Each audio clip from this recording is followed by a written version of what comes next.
Hi, this is Carrie Brownstein. This is DJ Premier. This is Darren Aronofsky. You got the RZA right here. Rose McGowan. Radiohead. Aisha Tyler. Tribe Called Quest. Fred Armisen. Prince Paul. Javier Munoz. Seth Meyers. Frankie Cosmos. Flying Lotus. Hi, we're Chaim, and you're listening to the Talkhouse Podcast.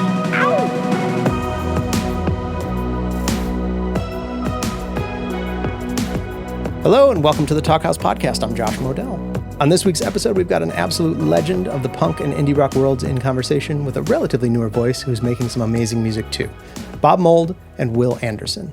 Bob Mould got his start in the late 1970s with the Minneapolis-born punk/post-punk band Husker Du, a trio that was at the tip of the spear of incredible new sounds. After that band ran out of jet fuel in the late 1980s, Mould embarked on a solo career and also created the band Sugar, itself a touchstone. Mould has released a total of 15 solo albums over the years, and there's not a dud in the bunch. His latest is a tuneful, melodic set of ragers called Here We Go Crazy, which he once again made with his ace rhythm section, John Worster and Jason Narducci. He's toured a bunch in support of the record with those guys, but his next set of dates, in August and September, check bobmould.com for details, will find him playing solo electric, which is also a powerful way to experience his songs. Check out the title track of Here We Go Crazy right here.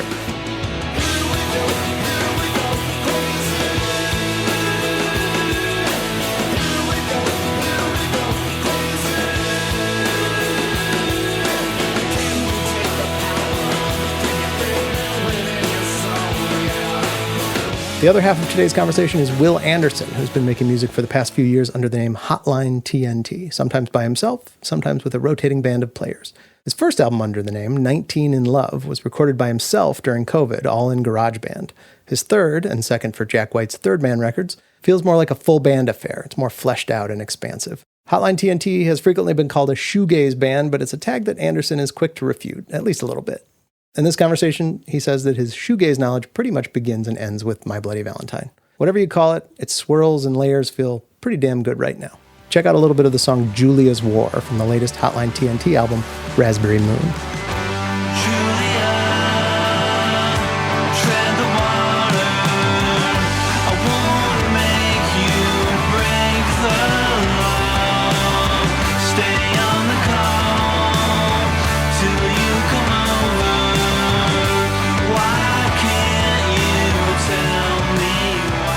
In this great chat, Bob and Will talk about Bob's recent commencement speech at his alma mater, and they also chat about the proper construction of an album, playing overseas for the first time, Bob's Super Bowl appearance, and much more. Enjoy.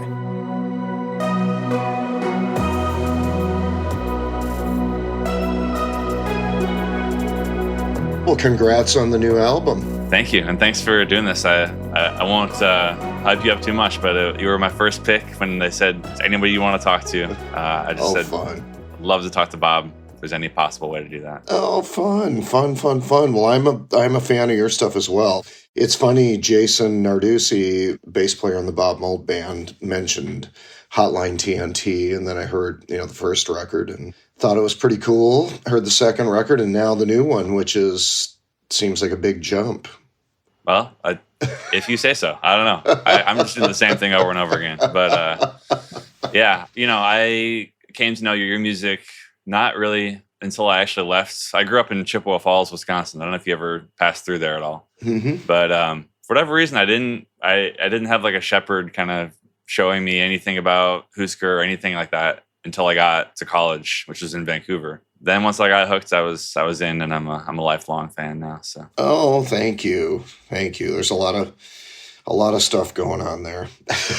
Yeah, a lot of interesting music, a lot of interesting times. In Vancouver or Minneapolis? In Minneapolis, with Husker's '80s, the whole Minneapolis sound. It was pretty cool times. Yeah. What's your relationship with Minneapolis like nowadays? It's pretty good. I mean, I come to town to do shows, to tour. When I'm in town, I still see, a couple of friends that are still in the business that are there. Oh my gosh, I was just there last month to give the commencement speech to the McAllister graduating class of 25. I watched it last night. Oh, God. Well, I remember you posted about it when you did it, and then last night I couldn't sleep, and I was like, I'm just going to do a little research and see what he said. So I was a little surprised some of the stuff you said, to be honest. I mean, maybe you want to speak to it if you feel like it, but you were talking about how your life in McAllister kind of prepared you for life as a touring musician. Without McAllister taking a chance and, giving me a scholarship, right, and giving me a chance for an education, would have never met Grant and Greg. So, I mean, that in and of itself is sort of the focus of it for me. Yeah. As far as for, with preparation, I think things like, taking poli-sci classes, learning about public speaking, learning about debate, learning about persuasion, it was real helpful. The stuff I was learning there ran in a nice parallel fashion to the stuff that I was getting exposed to with, like beat poets, with Burroughs and Ginsberg and John Giorno and people like that. Marshall McLuhan, just people that were sort of thinking, sort of futurist thinking, and then, holding that up against what McAllister was teaching me in the classroom, I guess. It had a lot to do with how I started, how I eventually got deeper into songwriting once I don't know about you, but like my early stuff is pretty naive. So I feel the same about my stuff. I can't listen to it. I did an art school in Canada, in Vancouver, and whenever I talk about it, I kind of say a lot of the same. What I thought you were going to say was like, yeah, it was about, okay, you met Grant and Greg. Like, I met a few people. It was really just the social aspect of it that really kind of introduced me to the underground, I guess you could call it. But, thinking about it now, I did have cultural studies classes, and probably get crucified for saying this, but I was from a small town in Wisconsin. I didn't know that there was anything like anti-police mentality did not come into my orbit until I got to college. Yeah, same here. I mean, growing up in a small town in the Adirondacks, my worldview was pretty tiny. Yeah. And then to get to Mac, where, it's like, I know this graduating class, I think it was over 100 countries represented in the student body. So, I don't know if it was that many when I was there, but it felt that way when I got there. And if you grew up in sort of a homogenous setting like I did, I mean, not totally homogenous, but certainly not international, then, getting exposed to all that, it's like, whoa, what else don't I know? Exactly. I mean, I was like, what, you guys don't like Officer Friendly? What's going on? Oh, God. So you've bounced around over the years to different cities, right? Yeah, a lot. Yeah, I mean, I went to the Twin Cities to go to school. Then when Huskers was wrapping up, I moved up halfway to Duluth. Lived up in Pine City for a year and a half, and that was pretty amazing and pretty remote and pretty isolated. And the work that came out of it, which was workbook, sort of a very insulated creative time for me. And then went to Hoboken, lived down City Hall, Manhattan, went to Williamsburg for a couple of years, went to Austin, Texas, went back to New York for a handful of years, DC, San Francisco. And did a lot of part-timing in Berlin, Germany. But San Francisco's been good. I mean, I've had the same driver's license address for 15 years, so that's amazing. I've bounced around a lot over the years as well, but do you ever, like, people kind of like in the media world do you get sick of being like, oh, you're a Minneapolis guy, or you're like a San Francisco guy or a DC guy? Minnesota's my, where I started my career, I guess, my professional, get on a stage to make music. So, I always think of that as the place where all the music stuff started. Yeah. And obviously that decade in the Twin Cities was, it's just so much stuff going on. Yeah. I mean, San Francisco definitely feels a lot like spiritual home. I've been spending a lot of time in the desert lately, which has been fun. Press, sometimes I think with like a record like Sunshine Rock, which was definitely about, my love affair with Berlin and the time that I was spending there, and, just had a lot to do with the contents of the record lyrically. And so, I think when people say, oh, this, this town, that town, I'm just like, hey, home is home, Yeah. And home informs the work. And sometimes if I'm lucky, I get to be home half the year. Doesn't seem like you have any signs of slowing down. I hope not. I'm not a young man myself either, but my peer group still listens to every Bob Mould release as it comes out, and we get just as excited every time. Oh, thank you for that. So what's going on with the new record? Because the first record sounded like it was put together like at home, or in sort of in the box with stuff, and then you'd bring people in after. Yeah. To put real drums and stuff like that on. What was the big difference with this record? Well, this is the first time it really was a 4-piece band in the studio. Mm-hmm. So I've had a lot of trouble convincing people to be away from home for 6 months of the year. I don't know if you can relate to that, but yeah. It's like every time we kind of got what I thought was a solid lineup, somebody would have something else come up, and that's fine. I don't fault people for that, but the chips kind of fell in the right place this time, and it was the same crew for the last like 18 months, and that's great. We were writing together and being in the studio space together. That's kind of the big difference this time. Very cool. Give me the day in the life of a song that you wrote. Like, walk me through like how you put, grab a song off the new record and like tell me how do they appear? Do you look for them?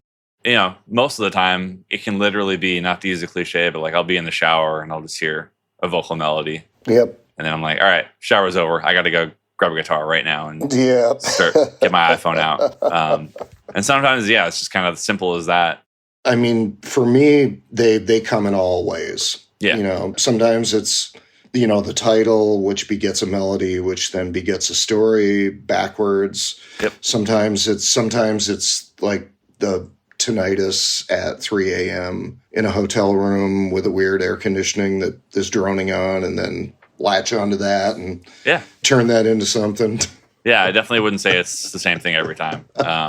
And sometimes it really is coming from a very emotional place, whether it's heartbreak or I'm really pissed off at my bandmate, so I'm gonna show you what I can do. You think you can do a song? I'm gonna do a song now.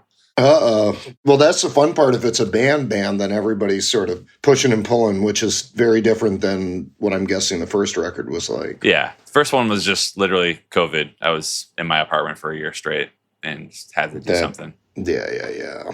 With the new record, I mean, I've listened to it a handful of times, and like the stuff that jumped out to me sounds like, are you guys playing together in the room to click?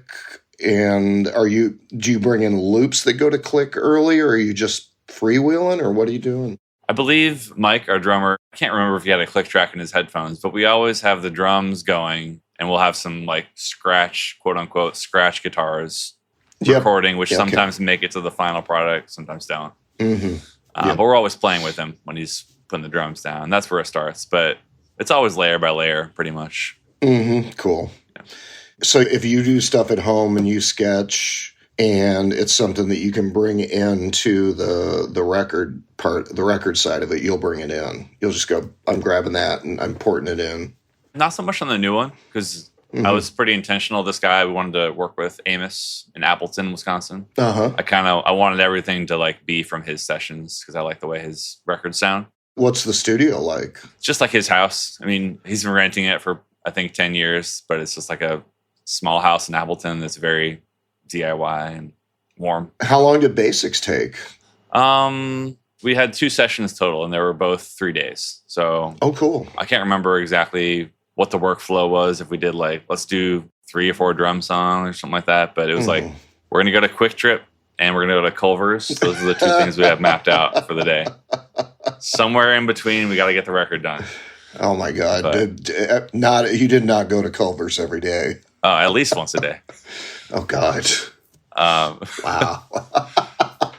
Well, what's up with you guys? Like, obviously, the record's under the name Bob Mould, but is it collaborative, or is it how much?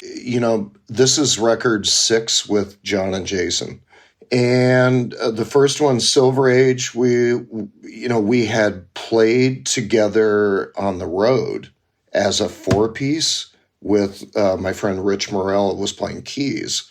Then we went to 3-piece for a little bit, and then we started recording Silver Age, and got together with an engineer named Bo Sorensen, who had been doing a lot of stuff with Chris Walla from Death Cab for Cutie. And Bo cut his teeth at Smart and Madison. Okay. Studied under those guys, Butch and company. So he understood it really good. So, I mean, with that record, it was like fairly detailed demos. Like here's the basic beats, here's the song structure, here's the melodies, here's where I'm going to put bells and whistles and frosting and all that. And, we'll work with the guys from those demos, and it's sort of like a meet or beat kind of rule. It's like, this is the least anybody should do, but do it the way you're hearing it. Okay. So, so if it's like, if it's that, if it's like that kind of beat, it's already sort of, we're doing that push beat. It's like John will go, I know the beat. We play it all the time. Right. So Okay. everything's pretty laid out, and I bring it in, and then everybody, colors it up. Jason sort of knows what I'm looking for in bass, like when the bass has got to hold down the chord progression, or when the bass can, do the, walk away and Sure. take it in the next place. So they have roadmaps basically for the most part. Yeah, they have pretty clear roadmaps, and with bass, it's like a black and white bass and then a color bass. Okay. Do the one that, just in case Yes. it gets crazy on the back end, I still got the one chord somewhere. Gotcha. But also take the color lane too, and then we can bring that in if we need it. I am curious to know, like, what you think, like, over the course of your career, like, at this point, you're maybe given more roadmaps. Earlier on, it was more of like a push-pull. Like, I don't know, was Sugar kind of in between, or? No, Sugar was the worst. Sugar was like so highly detailed. Really? Like, okay. so exactly, this is what I'm hearing. This is what we're doing. Interesting. I didn't know that. Yeah. Huskers, it was, we were freewheeling. Yeah. I mean, Huskers, we wrote, we learned everything as a 3-piece without vocals. Okay. And then we would just go in and do basic tracks like that. Yeah. And by the time we got to the studio, we had probably played the songs live. Yeah. Okay. Punk rock shows, monitors are optional. So you never really get, if we learn them to the words, we would be a mess at some shows. Yeah. I mean, I still don't know the lyrics to my own songs. So to me, it's not super important. But is there anything you miss about the freewheeling way of doing things? I've tried it, and I get mixed results. Yeah. But with Huskers, that was the way we did things, and all those records, I would say all but maybe 2 or 3 songs are first take basics on the floor. And you can hear it in the songs. There's no click. Yeah. If I pull it up, Grant catches up, and then he goes by, and then I catch up, and I go by, and that's what we did. Say to people, it's like fighter jets racing to stay ahead of each other. That was the sound of that band. Gotcha. For the most part. 89, working with the late Anton Fear, on Workbook, I couldn't budge him. Everything was absolutely disciplined. Every and one, is it the and or is it the one? It was never like blurry, how do we get there? Yeah. Like Anton was like, I need to know. And he would look at Tony Maimone and go, you need to look at my right foot at all times. So it was like that kind of, that rhythmic approach. And I was like, oh my God, this is so different than anything I've done. Yeah, I feel like that would be a big change from the previous 10 years. Yeah, and then Sugar was highly orchestrated. Then the records after that were very similarly orchestrated, or I was doing everything. And then, again, with John and Jason, over the 6 records, it's gone from fairly detailed demos to the most recent record where we had time booked in January of 24 at Electrical. And, it's getting to like September 23 to October. And they're like, so when do we get to hear the demos? Yeah. And I'm like, not yet. And then we get to like December and we're about a month out and they're like, what's going on? I'm like, I'm not feeling demos. Let me just sketch out what I got. And I just said to them, you guys have heard every one of these songs before. Yeah. And they're like, okay. And then about a week before the sessions, I sent demos, and then they're like, yep, you were right. They knew what to do. We've heard these before. I mean, when I started touring, I think I was 19 or 20 years old, and I didn't foresee myself doing it at that same, like, get in the van style for 15 some years. What is it like, for you now? Like, I'm assuming it's different than it was getting in the van back in the day. No, really. I mean, we have a crew, you know, we have a front of house TM and we have a stage person, and they have a truck and they get up in the morning and they go get to the venue. The three of us have a rental car and we get up later in the morning, and then we go to the venue and we do a line check. Okay. And then we go to the hotel and we check in, and then we come back and we do the show. So we drive ourselves, we book our own travel. I mean, that kind of stuff hasn't really changed. And we love that because A, we all like to, you know, we like to drive, and B, we like the extra sleep. Do you still find yourself addicted to touring? I'm about addicted to it. I like to tour, I like to play, I like to, you know, see people and do all that, you know, that, I mean, all that's the thing. Yeah, I mean, I tour a lot. It's, as all of us get older, it gets more difficult. Yeah. Not the doing, but the recovering. Yep.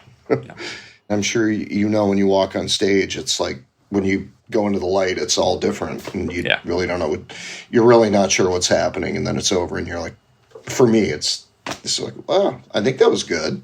Yeah, totally.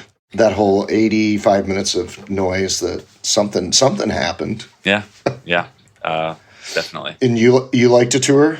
Yeah, yes and no. I mean, I shouldn't have put the words in your mouth. I'm addicted to it. Even I think as I've gotten older, I'm starting to miss my home life in a way that I didn't when I was 21 or 23, whatever. But I just don't know what else I would do if I wasn't doing this.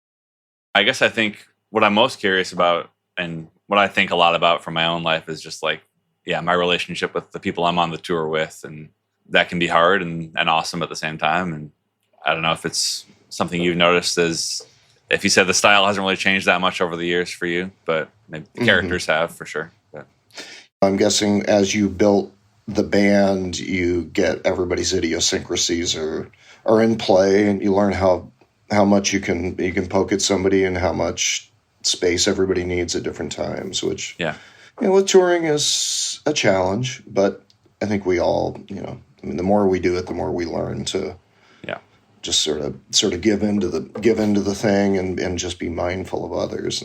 Do you need a lot of space on tour? Yeah.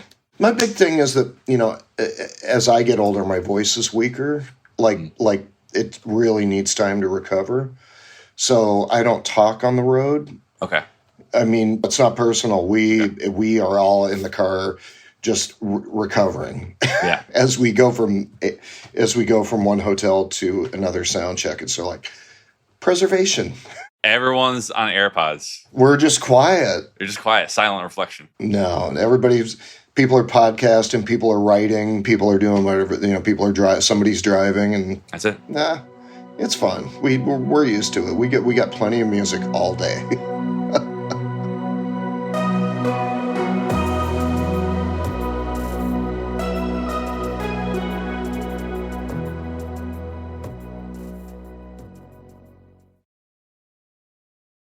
I saw you play at the Super Bowl in Minneapolis. Oh, God. Do you remember that?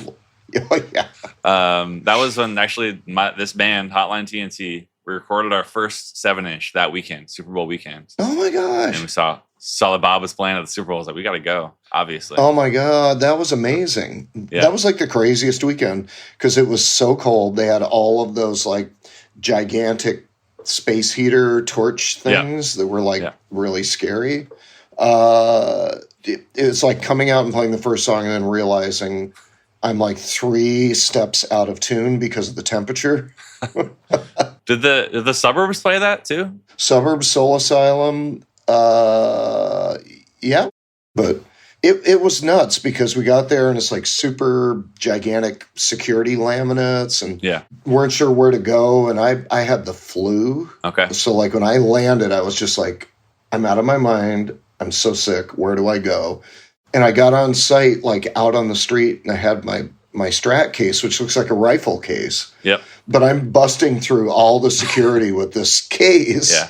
And then ended up there's these underground walkways downtown underneath Dayton's and whatever. There were like these like boulevard size underground walkways that I had no idea were there. And people were just moving us through this to that to the other thing, and then dumped us out on the stage, and like snow fell in my guitar case. Yeah. And then it's like, oh, time to play. Yeah. It was definitely like a quintessential Minnesota experience. It was a great time. Do you have any feelings or thoughts about like the NFL? Is that cool for you at all to play the Super Bowl? It was great to be asked. I thought it was a huge event, and to be part of it was great. Football in and of itself, I don't really know much about it. So okay. So I didn't have that kind of connection with it, but to be asked to play as Minneapolis, part of yep. Cool. I mean, I was kind of thinking about your time with like the wrestling sports spectacle. Basically, I didn't know if you had any love for the NFL or anything like that. But yeah, no, I mean it's like regular sports. I used to watch hockey as a kid. I watched basketball. I lived in New York. I would go to Yankee a lot, but no, not a huge sports guy. Wrestling is wrestling. That's what I don't know. Is that sport? Is that sports entertainment? Is it entertainment? Is it propaganda? I don't know.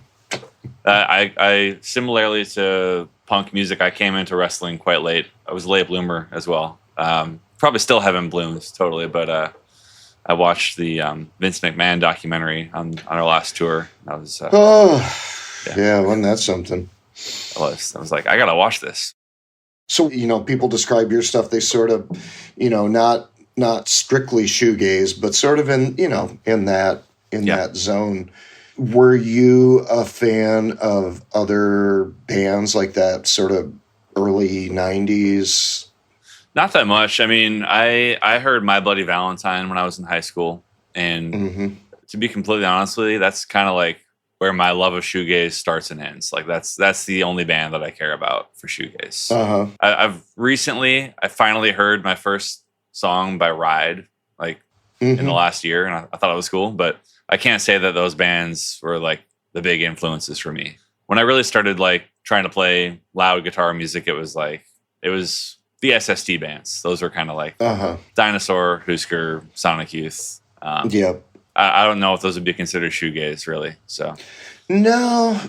I mean, Sonics could sort of set the stage, I think, for some of, Valentines were a hybrid of a lot of different things that sort of turned into that, which now everybody knows. For sure. But even like the early Valentine stuff, I feel like I'll put that on more often than their classic shoegaze albums. They're interesting records. I mean, Ecstasy and Wine is really, really interesting. So much 12-string. Yeah. Isn't Anything is where I think they sort of got the thing that they do, and then Loveless was, of course, the full realization of it. The behemoth. Do you have any stories of crossing paths with those guys back in the day? Yes, lots.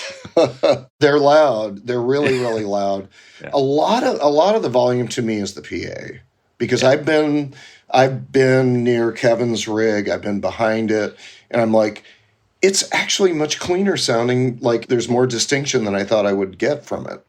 Everybody thinks about You Made Me Realize, and like, oh my God, I'm going to get killed. And it's not terribly. It's more organized than you would think. I was more asking like off stage. Like, do you ever hang out with those guys or anything? Yes, yeah. Kevin and I are friends. He's a sweetheart. He's such a great guy. I mean, I think he knows what he's done. I think he knows how he got there, and he just sort of like has a really great intuition about the business part of it. Like when to do and when not to do, what to do and what not to do. It's just, I'm just amazed at how he sort of sees what's best for them, and he's almost always right. Yeah, like he seems like, I don't know how much is it like his decision making dictating the zooming out of the career of the band, and like, you guys are, I'm assuming, somewhere around the same age and have been doing it around the same amount of time. Like, do you think about that stuff a lot too? Like how your body of work is being? Always. Yeah. To a fault. Yeah. I don't really have much else to think about. Yeah, I mean, that's what I think about every night when I'm like, my girlfriend's like, can you go to sleep? And I'm like, I'm thinking about the band. Thinking about what the video should look like, or what the feel of the record is, or what have I, to me, it's a lot of like, what have I done before? Do I want to do it again? If I do it again, what can I do to it that's an update without taking away the essence of it? Because you will find as you do more work, you start to accumulate an audience that looks to you for a thing, it's like never are we obliged to do it, but whenever we do it, people are so thrilled. And you don't want it to get in the way of like, well, I'm really chasing this other thing right now. Well, I noticed when you put this album out, I feel like you kind of made some statements about that. You were kind of like, all right, you guys want a guitar album? Here's a guitar album. Is that accurate? Yes. Yeah, and when I was talking about like the updates, to me, the updates over the last 2 records have been the brevity of the writing, where I'm really clipping away. Like, does this really need an intro, or can we just start? Yeah. Do I really need to loop this chorus one more time? Does it need like a full second verse? Like, is the story that crucial, or is this just like a feeling? The first song on the album has been stuck in my head like since it came out. It still gets caught in my head, and it's interesting that I think you're talking about like how much do you want to surprise people and how much do you want to give them what they want. And that kind of battle we have all the time. Yeah, definitely. When I was writing this record, and it took a while to write, there were moments where I was like, what do I want to do? Do I want to try to chase something really different? You know, I love like sort of at-home lo-fi experimental stuff. Yeah. And I'm like, is this a good time for this? Or do I need, it's like I'm coming off of a, Blue Hearts, this really cautionary, sort of revisiting 1983 kind of, oh my God, fascist craziness, let's write a punk rock record with, in a hurry. So, I was sort of spending time just sort of chasing down different sort of colors and color fields. But then I would just end up coming back to just write a hook, write a song, write something that comes out naturally. Don't get too deep in the ornamentation. The new one for me is pretty sparse. Yeah. There's not a lot of dopamine stuck all over it. Synthetics or, the stuff the tricks to get people more excited. Sure. And your new record, it's cool. It really, to me, it's not until the 3rd song do we go, this is sort of where things start. Where I felt like we left off.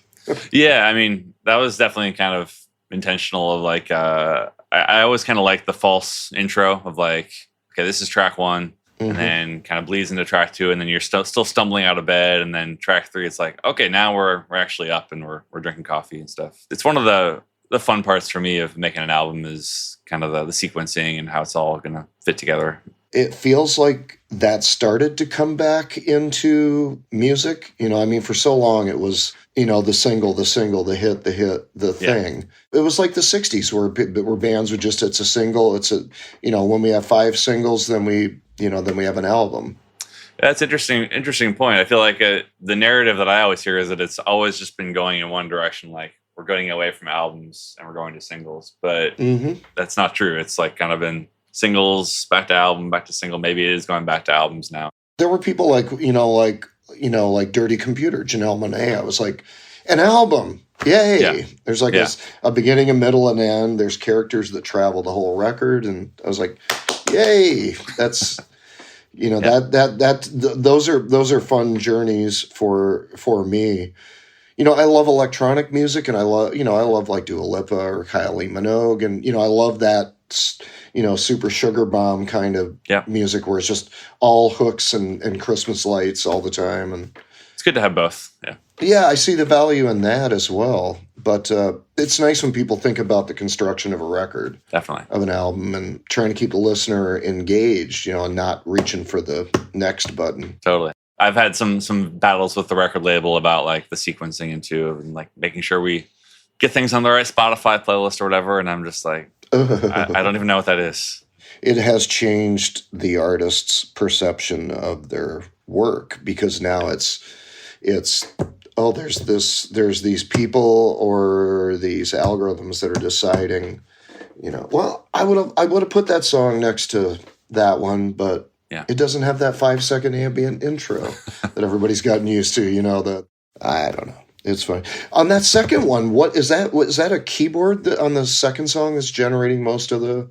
Yeah. I had made all my demoing I do in GarageBands, and even the first record is mostly the GarageBand tracks. So I had made a GarageBand demo, just like literally software synth. But I brought it to the mixing stage for this album in North Carolina, this place called Drop of Sun.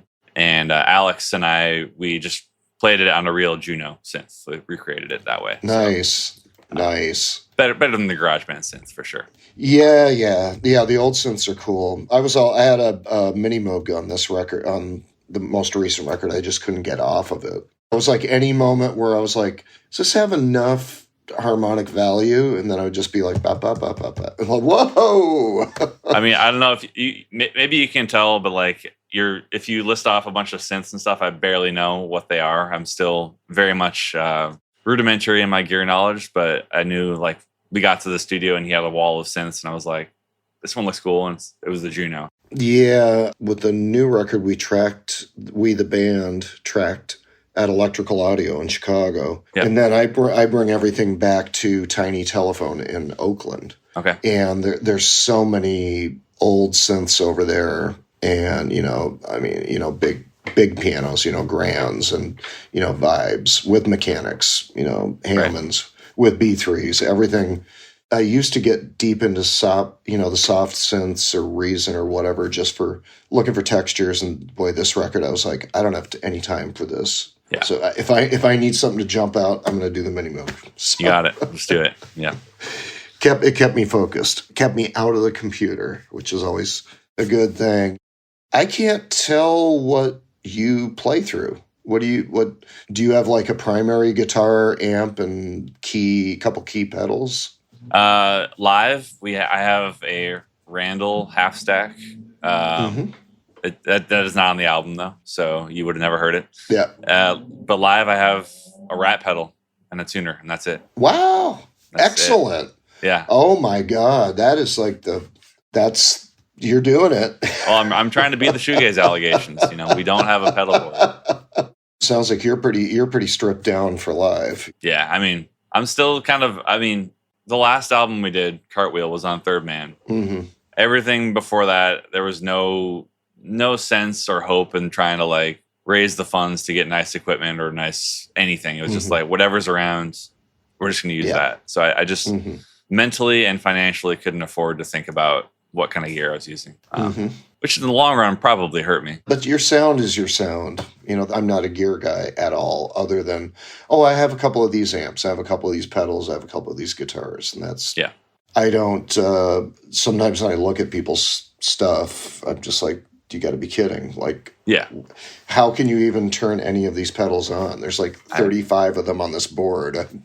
I'm literally I have a Yamaha SG3. I only know that because a fan told me what it was, but it was the guitar I saw at the guitar store. That one looks cool. I want that one. Nice. And if someone asks me about it at a show, I'm like, just you take it. Tell me what you think of it. I don't know what it is, but that's great. That's great. Well, you can get a lot done with a Rat, so that's definitely. Yeah. It's sort of a screamer of a pedal. Yeah. And are you getting ready to do a bunch of touring on the record, or have you been doing some already? We just did our record release 3 days ago, so we're about to kick things off end of July, and it'll be out until pretty much Thanksgiving. Oh, fun. Are you partnered up with other bands at any point? Like, are you supporting? Do you have support bands? Everything on the books right now is us headlining. We have some bands we're touring with, different legs. Very cool. It's a really good band from Madison. I'm actually, I have a little imprint that I'm putting out. They're 12-inch called Combat Naps. So we're going to be in San Francisco if you're around. Fun. Do you know where you're playing yet, or? Great American Music Hall. Oh boy. Is that good or bad? It's great. Great American's it's like an old room. I've played there a couple times. It's one of those rooms where you want to turn up, and the more you turn up, the tougher it's going to be. All right. We'll go unplugged then. No, not. We went in once and we were like all big balls and way up, and I was just like, oh my God, what a mess. What a kind of mess did we make on stage? Yeah. I mean, it was a good show, but it was just so, the acoustics of the room, the louder we got, the less we could hear. Totally. Have you been overseas much, or? Yeah. We did quite a lot of Europe last year, and we did Japan for the first time this year. Oh, wow. Yeah. Wow. Was Japan clubs or? Yeah, pretty small rooms. But I mean, that was a lifelong dream for sure. Do you remember the first time you played a show overseas? Mm-hmm. Was that? Yeah. That was, to me, it was like the biggest thrill in the world. I never thought that would ever happen, and then it did. Yeah, with Huskers, it was 85. We got a last minute show it was Camden Palace. It was for to tape a television show. And we had played, I think, DC. We played 930 Club in DC the night before. We went over with nothing other than clothes, no equipment, no nothing, because we didn't have work permits. Right. And we just went in and taped the show on rented gear and then flew back and played, I think it was DC. Then we got to London that night, played the next afternoon, and then came right back and played Cleveland. Wow. And it was nuts. I barely remember anything other than the insanity of the whole, we're in England, we're at the Columbia Hotel. Oh my God, Nick Cave's got a room upstairs. We're drunk and just did a ton of speed, and we're taping TV on rented gear, and then now we're back in Cleveland. How did that happen? Yeah. Was that your first time overseas in any way? I mean, we'd done Canada, but not over the pond, and it was wild. And then that sort of lit the fuse that, and then we just started going all the time. Well, one thing I saw at the end of your commencement speech was it ended on a pretty hopeful note. I mean, that's something I try to do too in the face of very scary times. Do you still feel like a hopeful person? Yep, I do. I think the No Kings turnout is a good start. I think people need to get out in the street. When people are out in the street, they're not looking at the news. They are the news, and it's better to be the news than to read the news. Yeah. So I think if people would just get out of their devices, get out in the street and be the news and show, it's funny what happens when we get out of digital world and we go back out and we run into people and we compare notes, and then we're all on the same page. Right. You feel that way too? And you're yeah, me too. Yeah. Yeah, and then all of a sudden you're not alone in it. Yeah. I don't get as dark with it. That's what we do as people who live in cities and try to, participate and, shape our future and, try to protect our democracy. And, this one's a challenge. That's a big one. Do you remember, before you got to McAllister, was there anything inside you that wanted, was there someone kind of influencing you to get fired up about, that kind of stuff? Or was that mostly when you got to college? That was when I got to college. I didn't understand any of that stuff until I got to college. And McAllister is such a political science place. It was like, whoa, I got to get caught up quick. I mean, punk rock had already presented itself to me before I got to McAllister. So, I sort of knew, sort of punk rock politics. Sure. I knew why the Sex Pistols, rented a boat for the Silver Jubilee, to protest the Queen. And, it was this, I didn't realize how much performance art was involved. Yeah. But, I sort of got this, whoa, this is really important, bands like The Clash, so I sort of picked up early, sort of naive, conflict politics and, sort of anti-government stuff. And then at McAllister, I actually learned more about it. And then, you start traveling the world. I think that's the best education when you go to Western Europe and you play squats or you play community centers. You do these things and you're like, oh, this is that evil socialism where from morning until 6 p.m. it's the senior center, and then it turns into anarcho-punk rock gig, and the government pays for most of this so that they have a happy, a happy populace. Wow. This is truly, truly, truly evil. Yeah, that could never work over here, but it might. Yeah, I don't know. I mean, we need to start listening to our neighbors a little bit more. That's our problem. But I'm trying to find rays of hope and sunshine, which I'm hoping we'll get some here in New York City. We have a mayor that we want really bad. We'll see what happens. Are you a Mom Donnie person? Yes, big time. Yep. Yeah. I met him actually I was at an MJ Lenderman show. I don't know if you know him, but he was kind of gave a big speech beforehand, and I got to talk to him for a second, let him know you got my vote. Is he a legit music fan? It's funny. After he kind of made that appearance, my booking agent told me that he's known him for years because he's also a New York guy, and he's definitely been around New York and music for a long time, from what I can tell. So I think he's legit. So cool. I sure perked up when Tim Walz got on the ticket, and his authentic love of music, Minnesota music, and I don't know. For me, it felt like it wasn't like, oh, he likes Husker Du or he likes the Replacements or he likes that, like any specific thing. But what it made me feel is like, here's somebody roughly my age who may end up with a lot of influence over the way the world goes. And if this person is actually in tune with the message of that music and the spirit of that music, it made me feel like, wow, maybe this is like just a little bit of a moment where where like everything that I did as part of my life's work got to a person, and, maybe ethics or morals or just understanding of things. Maybe it's a little bit of that, and maybe a tiny bit of agency for the world, not for like, oh, myself, but like, right. Wow. Yeah. Like we're on the same page, all this stuff, a life's work, maybe, has just a little bit of a little tiny a hint of an impact on somebody who could change everything. And then it got all screwed up.